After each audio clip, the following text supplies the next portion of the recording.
udah kapsulan jadi nggak perlu ngaduk-ngaduk lagi. Ya. Gitu. Terus apa lagi nih Pak? Mungkin ini Pak, ini kok lucu gitu ya bentuknya. Ya, kalau yang ini itu sebetulnya ini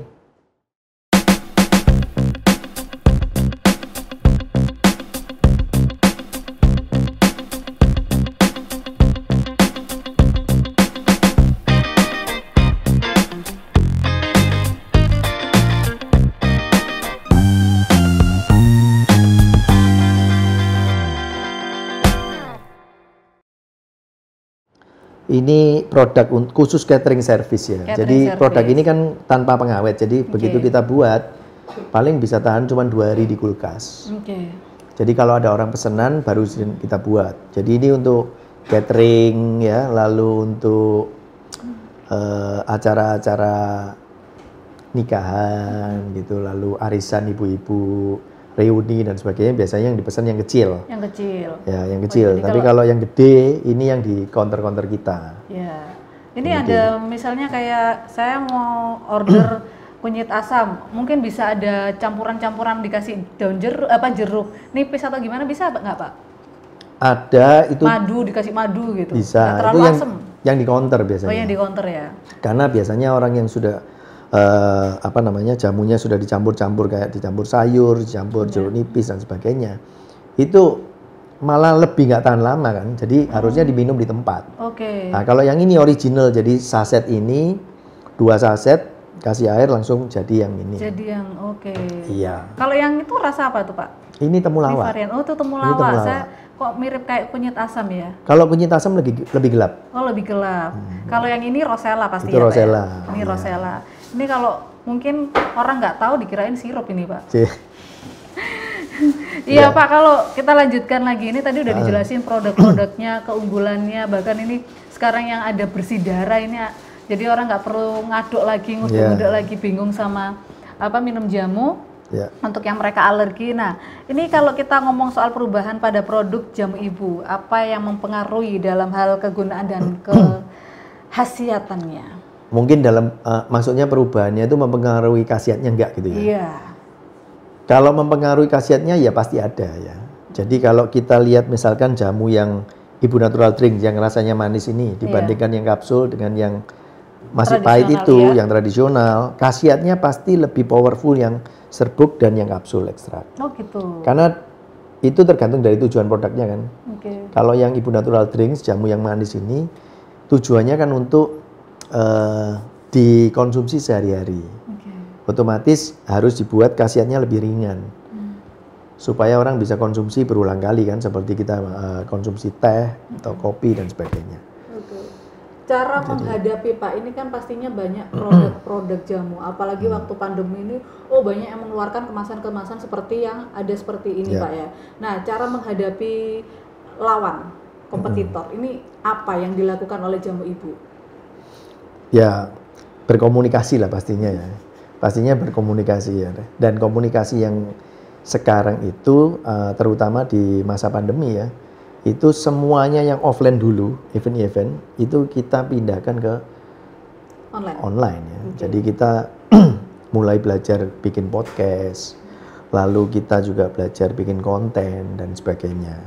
Dan yang menarik pada saat pandemi itu malah online sales ya, atau yang di marketplace itu perkembangannya menjadi luar biasa gitu ya.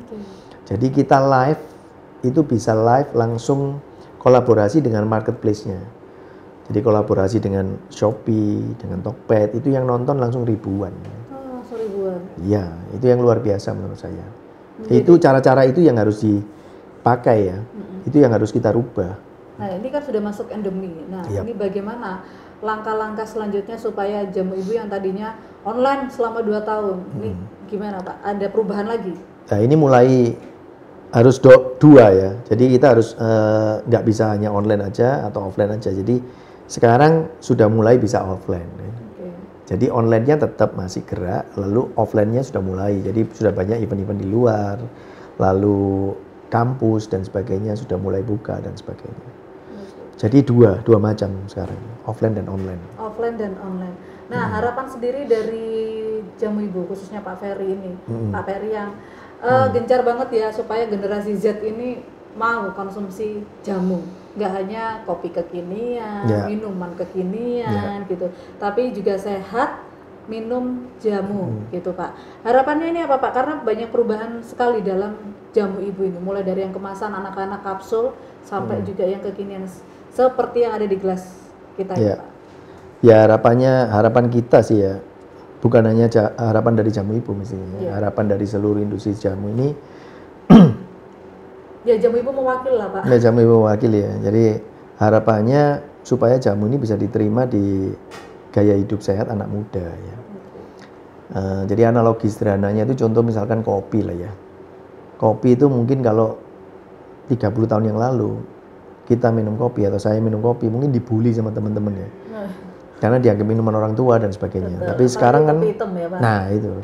Nah, sekarang kan kopi sudah bisa masuk ke lifestyle anak muda. Nah, istilah ngopi itu jadi keren kan sekarang. Betul. Nah, kita pengennya seperti itu. Sama seperti batik juga. Batik kan juga sama. Dulu kalau pakai batik dibully sama teman-teman. Dibully. Karena itu identik dengan orang jadul ya Pak, zaman iya, dulu orang dianggap tua, itu orang tua dan sebagainya. Tapi sekarang batik kan sudah menjadi fashion ya. Betul sekali. Sehari-hari. Itu yang menarik ya. Kita pengennya jamu ini bisa diterima di lifestyle anak muda. Dan yang menarik jamu ini sekarang lagi diajukan untuk menjadi warisan budaya tak benda di UNESCO. Di UNESCO. Ya. Waduh, luar biasa. Yang menarik. Makanya sekarang ada gerakan jamu Gus UNESCO. Jamu Gus. Hashtag jamu Gus UNESCO.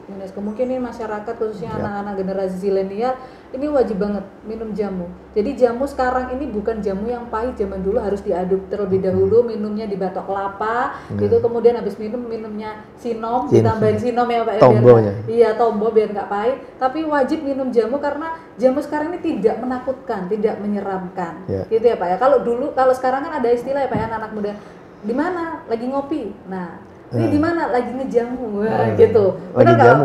Lagi ngejamu. Ada kafenya kan. Kalau jamu ibu kafenya di Raya Gubeng nomor 68 AB. Jadi Ibu Kriya Herba. Nggak harus nongkrong itu di kafe-kafe yang kopi kekinian atau minuman kekinian, juga bisa nongkrongnya di kafenya jamu ibu. Gitu ya Pak ya. Nah, ini persiapan untuk menuju UNESCO sendiri sejauh ini gimana Pak? Kalau industri jamu ya, industri jamu jamunya secara keseluruhan ya memperbaiki produknya yang pasti. Ya, lalu selalu beradaptasi. Khususnya kalau di jamu ibu ini kita mengalami perubahan dan beradaptasi ini sampai beberapa kali ya. Dalam 4 generasi ini masing-masing ada legasinya sendiri-sendiri gitu. Nah, tantangan yang terberat justru yang di generasi keempat. Kenapa Pak? Warisannya sudah Ya, karena kan generasi keempat ini yang berupaya untuk merubah jamu supaya bisa diterima di anak muda. Nah, untuk meyakinkan generasi ketiganya ini kan nggak gampang. Itu. Dan di masa generasi keempat ini terjadi beberapa kali disruption atau disrupsi. Yang pertama itu disrupsi digital, ya, digital disruption. Nah, yang kedua millennial disruption. Nah, yang ketiga ini pandemi disruption. Jadi banyak sekali. Ini kan luar biasa ini perubahannya. Nah, jadi tantangannya di generasi keempat. Cara supaya tantangan ini terjalani dengan baik gimana Pak?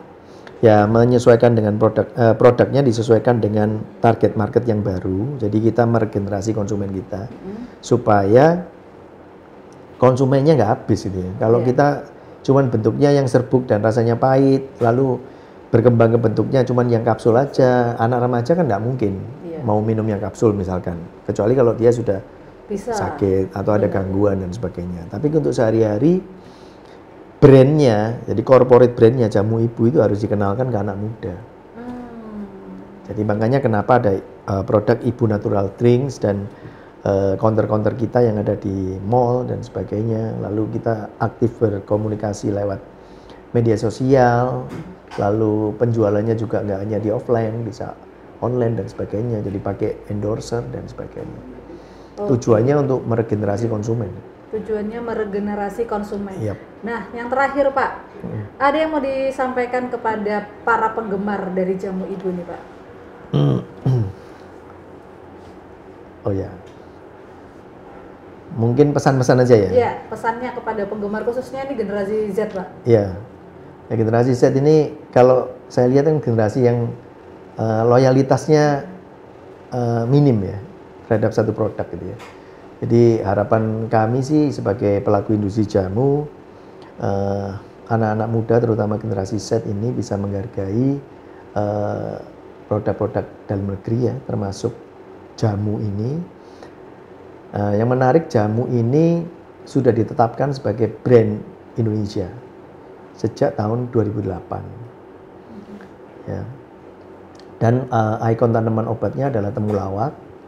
Temulawak Indonesia itu adalah temulawak yang terbaik di dunia. Jadi kami sangat mengharapkan agar generasi muda ini bisa menerima produk jamu ini untuk menjadi pilihan untuk sehat ya di gaya hidup mereka yang sekarang. Oke. Itu. Oke Pak, sebelum kita tutup ini boleh ya Pak kita coba. Kita harus dicoba ya Pak. Minum jamu barengnya. Nah, ini asli buatan jamu ibu. Ini rasa rosella ya Pak ya? Ya itu rosella ya. Ini temulawak. Itu temulawak. Rasanya juga nggak pahit sih, tapi memang rasa rosella yang manis ya Pak ya. Iya. Asli kok. Ya ada gulanya Ada asli. gulanya. Asli jamu maksudnya Ya, Pak ya, asli jamu. Nah kalau itu temulawak juga nggak pahit juga ya Pak ya? Nggak pahit. Kalau yang ini rasa apa nih Pak? Ini rosella juga? Itu kulit manggis. Oh ini kulit manggis, Ya, ini juga wajib ini coba. sama, ini juga sama. Sama kulit manggis ya Pak ya. Ini teman-teman ada yang mau? Ada yang mau? Oh ada yang mau. Oh.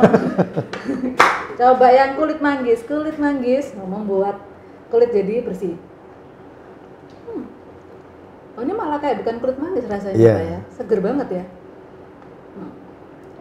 Ya Pak Peri terima kasih. Sama-sama Jamu Mbak ibunya Kety. ini enak banget yang rasa rosella dan juga kulit manggis. Dan semoga saja anak muda, gak hanya generasi zilenial ya Pak ya, milenial, zilenial, pokoknya anak-anak muda yang ada di Indonesia ini tidak meninggalkan jamu, tapi mereka justru hidup sehat, minum jamu karena jamu tuh nggak pahit Sobat Tuntera. Jamu itu enak kok, manis rasanya, bukan kayak jamu zaman dahulu kala, di zamannya yang kita masih aduh harus ngadu-ngadu dulu pakai air panas diseduh dulu. Tapi jamu sekarang ini, jamu-jamu kekinian ini khususnya dari jamu ibu ini enak banget gitu. Pesannya Pak Peri, ayo minum jamu, menjaga kesehatan dengan minum jamu ibu. Saya Catherine Ellison pamit undur diri, terima kasih sudah menyaksikan Podkeling Podcast Keliling.